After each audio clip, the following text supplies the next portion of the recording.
భారతదేశానికి world cup గెలిచిన తర్వాత మీ ఊరికి రోడ్ కూడా వేయించుకున్నారనుకుంటా పవన్ కళ్యాణ్ గారితో. అవును సార్. నా నుంచి పర్సనల్ రిక్వెస్ట్ సార్, మా ఊరికి రోడ్డు లేదు సార్. గున్యాలి నుంచి మా ఊరికి రావడానికి కూడా రోడ్డు లేదు సార్. చేస్తాం. Thank you so much sir. Pawan Kalyan garu మీరు రోడ్ అడిగారు, రోడ్ వేయించారా లేదా? సీఎం సార్ కూడా మా ఇద్దరికి కూడా 10 లాక్, అమ్మాయికి 15 లాక్ కూడా అనౌన్స్ చేశారు. రాష్ట్ర ప్రభుత్వం తరపున 15 లక్షల రూపాయలు ఆ అమ్మాయికి ఇచ్చి ఒక ఇల్లు కూడా కట్టిస్తామని దీపిక, ఆ అమ్మాయికి కూడా ఒక 10 లక్షల రూపాయల ఆర్థిక సహాయం చేస్తాం. ఆ అమ్మాయికి కూడా ఇల్లు కట్టించే బాధ్యత ఈ ప్రభుత్వం తీసుకుంటామని చెప్పి కూడా నేను మీకు తెలియజేసుకుంటున్నా. సీఎం గారు అనౌన్స్ చేసినటువంటి అమౌంట్ గురించి ఎవరితో కాంటాక్ట్ లేరా? అదే సార్ ప్రాసెస్ అవుతుంది సార్. నాన్నకు ఒక ఇల్లు కట్టించాలి నా ఆశ. డబ్బులు వస్తే కొంచెం నాన్నది అప్పులు ఉన్నాయి. క్రికెట్ ఆడే ముందు మీ వైఫల్యాలు ఎత్తి చూపుతున్నప్పుడు ఏం సాధించగలరు అని ఇలాంటి అవమానాలు ఎదుర్కొన్నప్పుడు ఎలా ఉండింది? చాలా గర్వంగా అనిపిస్తుంది మాకు. విజయ్ భవ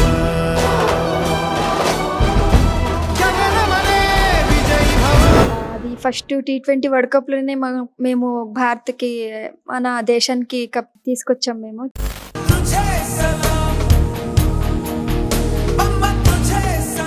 ఎంత టఫ్ అనిపించింది నేపాల్తో ఆడి గెలవటం అనేది?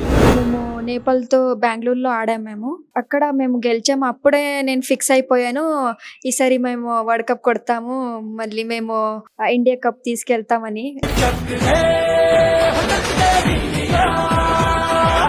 కెప్టెన్ కూడా మీరే, తెలుగు అమ్మాయి, దట్టు తెలుగు ఆడబిడ్డ. మొత్తం ఎక్స్పీరియన్స్ ఎలా ఉందంటే ఏం చెప్తారు? నేనే కాదు, నా టీంలో కెప్టెన్, అందరు కూడా నా టీంలో కెప్టెన్. ఇన్నింగ్స్ లో చూసినట్లయితే సరీన్ గారును కుమారి గారు బాగా చేశారు అనిపించింది. వాళ్ళ బ్యాటింగ్ సహజంగా ఎలా ఉంటుంది? బ్లైండ్ క్రికెట్ లో కేటగిరీ వైజ్ ఉంటుంది, B1, B2, B3 అని. ఆ అమ్మాయికి కొంచెం కూడా కనిపించదు కదా, అలా వాళ్ళకి చెప్పాలి.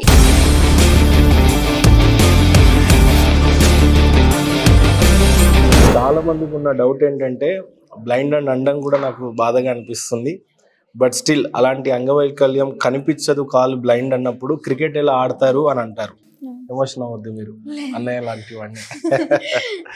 ఇప్పుడు అందరు ఊర్లో కూడా అందరూ ప్లేయర్స్కి ఫస్ట్ అలా అన్నారు, అంటే ఆ అమ్మాయి గుడ్డిదాన్ని, ఏం చేస్తుంది, ఏం చెయ్యదు తను.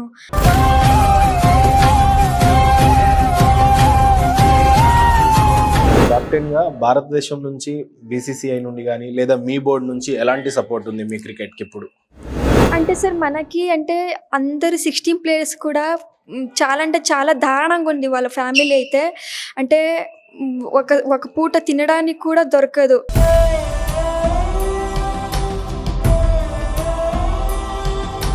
ఒక 3 పూట మేము తింటున్నామంటే. చంద్రబాబు నాయుడు గారికి, మోడీ గారికి ఏం అప్పీల్ చేసుకుంటారంటే ఏం చెప్తారు? మోదీ సార్తో ఎప్పుడు వెళ్తాము, ఆయనతో ఎప్పుడు మాట్లాడతాము, ఆయనతో వెళ్ళి షేక్ హ్యాండ్ ఇచ్చి ఎప్పుడు ఫోటో తీసుకుంటాము అని అందరూ క్యూరియాసిటీగా మేము వెయిట్ చేసాము.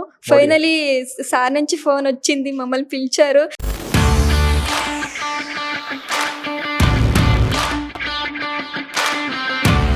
మన నాన్న ఎలా మాట్లాడతారో మనతో అలా చక్కగా మాట్లాడారు అందరు ప్లేయర్స్తో.